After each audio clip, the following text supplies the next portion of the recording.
आजवर कुणीही सांगितल्या नसेल अशा खास टिप्ससह पाण्याचं योग्य प्रमाण घेऊन उन्हाळी वाळवणातला अगदी साधा सोपा पदार्थ बनवतोय। बऱ्याच जणांचा हा पदार्थ बनवताना पाण्याचं प्रमाण चुकतं किंवा पाणी जास्त होतं, पदार्थ बिघडतो। पण यावर्षी या पद्धतीने करून पहा, अजिबात सोडा पापड खार न वापरता दुप्पट तिप्पट हे पळी पापड फुलले जातात। पळी पापड करण्यासाठी 1 वाटी सपाट भरून मी साबुदाणा घेतलाय। वजनी 250 ग्रॅम म्हणजेच पाव किलो इतका आहे। एका बोल मध्ये काढून घ्यायचा, पाणी घालायचं, 2 वेळा पाणी बदलून हलक्या हाताने चोळून साबुदाणा स्वच्छ धुवून घ्यायचा, जास्त रगडायचा नाही। साबुदाणा आपण वजनी मोजून घेणार असलो ना तरीही एखाद्या भांड्याने मोजून घ्यायचा, कितीही प्रमाणात करत असले तरीही, मग पाण्याचं प्रमाण आपल्याला योग्य घेता येतं। साबुदाणा 2 वेळा धुवून घेतला, यामध्ये पाणी घालायचं। साबुदाण्याच्या वर फक्त अर्धा इंच इतकं राहील इतकंच पाणी घालायचं। रात्रभर साबुदाणा भिजवून घ्यायचा। खिचडीसाठी आपण भिजवतो ना, अगदी त्याच पद्धतीने, जास्त पाणी घालू नका। दुसऱ्या दिवशी सकाळी साबुदाणा मस्त असा भिजलेला आहे, अगदी मऊसूत झालाय, दाणानं दाणा मोत्यासारखा मोकळा सुटसुटीत आहे। परफेक्ट असा साबुदाणा भिजलाय। फक्त साबुदाण्याच्या वर अर्धा इंच पाणी राहील ना इतकंच घालायचं। साबुदाणा हाताने मोकळा करून घ्यायचा।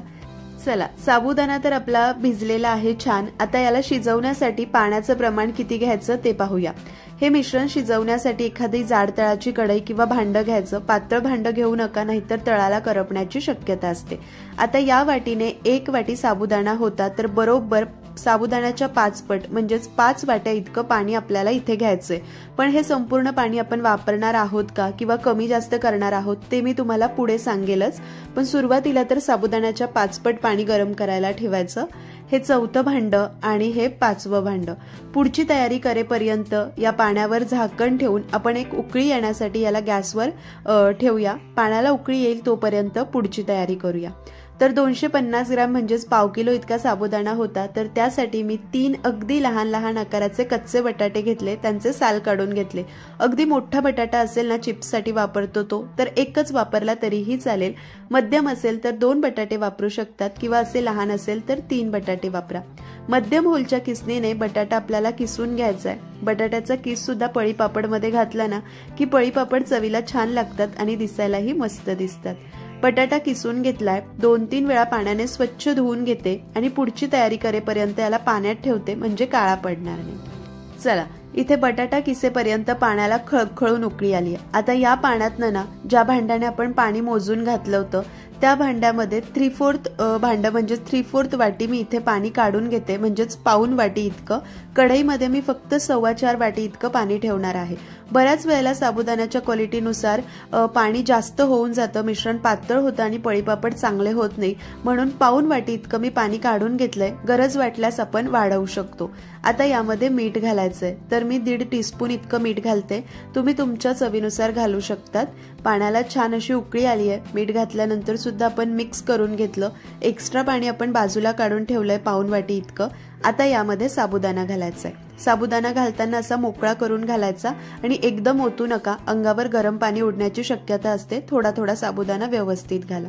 साबुदाणा घातल्यानंतर छान असं एकजीव करून घ्यायचं आणि मध्यम ते मोठ्या आचेवर साबुदाणा छान असा ट्रान्सपरंट होईपर्यंत आपल्याला शिजवून घ्यायचा आहे। साधारण 12 ते 15 मिनिटं लागतील। आता साबुदाण्याचा दाणा पाहू शकता तुम्ही, अगदी पांढरा शुभ्र आहे, पण जसं जसं हा शिजला जातो हे मिश्रण दाटसर होतं आणि हा दाणा ना असा काचेसारखा ट्रान्सपरंट होतो।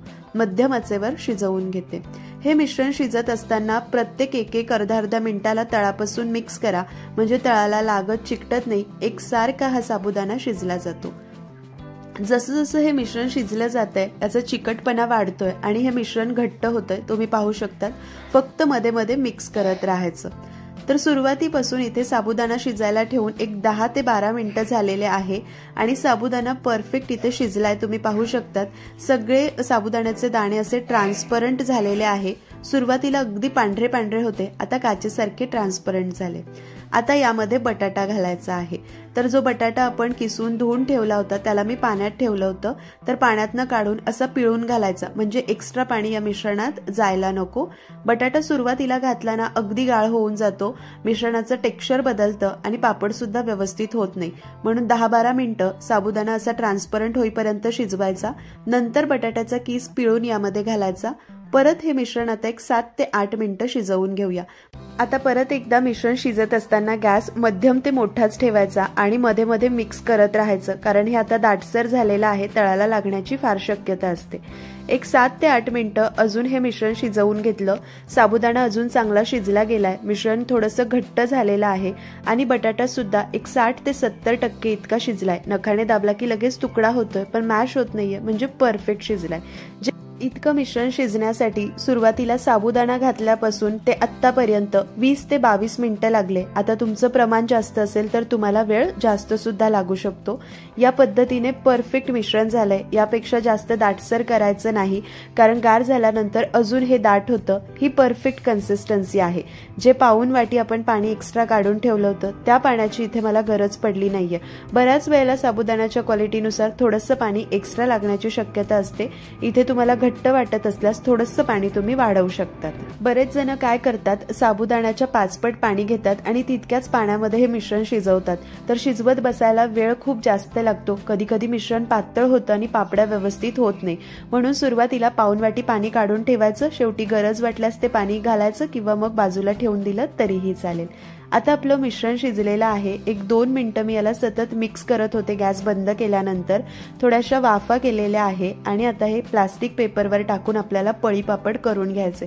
थोडासा जाडसर प्लास्टिकचा पेपर घ्यायचा, मिश्रण ना 2 मिनिटं छान असं मिक्स केलं, थोड्याशा वाफा गेल्या की लगेच गरम गरम मिश्रणाचे पळी पापड करून घ्यायचे, कारण गार झाल्यानंतर हे मिश्रण ना खूप दाट होतं, पळी पापड जाड होतात आणि व्यवस्थित वाळले जात नाही, म्हणून गरम गरम मिश्रणाचेच पळी पापड करून घ्यायचे।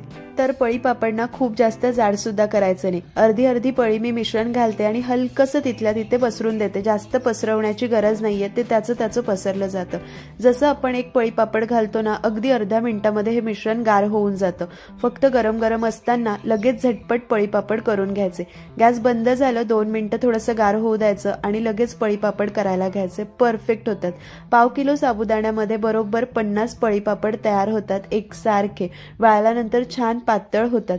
तुम्हाला यामध्ये चिली फ्लेक्स घालायचे असल्यास गॅस बंद केल्यावर शेवटी तुम्ही चिली फ्लेक्स घालू शकतात। सुरुवातीला घालू नका, नाहीतर त्याचा रंग उतरतो। आता 3 ते 4 दिवस उन्हात कडकडीत वाळवून घेते आणि मग तुम्हाला दाखवते। पळी पापड वाळायला ठेवून ना एक 4-5 तास झाले, यांचे काठ सुकलेले आहे, यांना उलटून घ्यायचे, म्हणजे दुसऱ्या बाजूनेही चांगले वाळले जातात। आणि पुढचे 3-4 दिवस उन्हात वाळवून घेते आणि मग तुम्हाला हे पळी पापड मी दाखवते। तर मंडळी, पळी पापड केल्यानंतर 3 ते 4 दिवस छान असे वाळवून घेतले, मस्त असे ट्रान्सपरंट होतात। अगदी आतपर्यंत चांगले वाळू द्यायचे, नाहीतर त्यांना जाळीअळी लागू शकतात किंवा तळताना तेलामध्ये चटचट चटचट तेल सुद्धा उडतं। आता तुम्हाला मी हे पळी पापड तळून सुद्धा दाखवते। पळी पापड तळण्यासाठी तेल छान गरम असावं, पण धूर येईल इतकं गरम नको। गॅस मोठा ठेवायचा, त्यामध्ये पापड घालायचा आणि दुप्पट असा मस्त हा जाळीदार पापड फुलला जातो। यामध्ये पापड, खार किंवा सोडा अजिबात वापरण्याची गरज नाहीये। काही पळी पापड मी तुम्हाला तळून दाखवते। सगळे एकूण एक पळी पापड मस्त फुलले जातात, चवीलाही छान लागतात। घरात मुलं नसेल तर तुम्ही यामध्ये चिली फ्लेक्स सुद्धा घालू शकतात। तर मस्त असा पापड झालाय। बटाट्याचा किस किती छान दिसतोय। एक 60-70% शिजवला ना की गाळ सुद्धा होत नाही, काळा सुद्धा पडत नाही। कुरकुरीत जिभेवर विरघळणारे पळी पापड तयार आहे। तुम्ही सुद्धा या उन्हाळ्यामध्ये माझ्या या पद्धतीने पळी पापड नक्की करून पहा। पाण्याची मी तुम्हाला योग्य टिप सांगितली आहे, ती सुद्धा फॉलो करा। गरज वाटल्यास एक्स्ट्रा पाणी घाला किंवा काढून ठेवा, परफेक्ट असे पळी पापड होतील। अजून वेगवेगळ्या उन्हाळी वाळवणाच्या रेसिपींची लिंक डिस्क्रिप्शन मध्ये आहे, नक्की पहा। व्हिडिओला लाईक शेअर जरूर करा।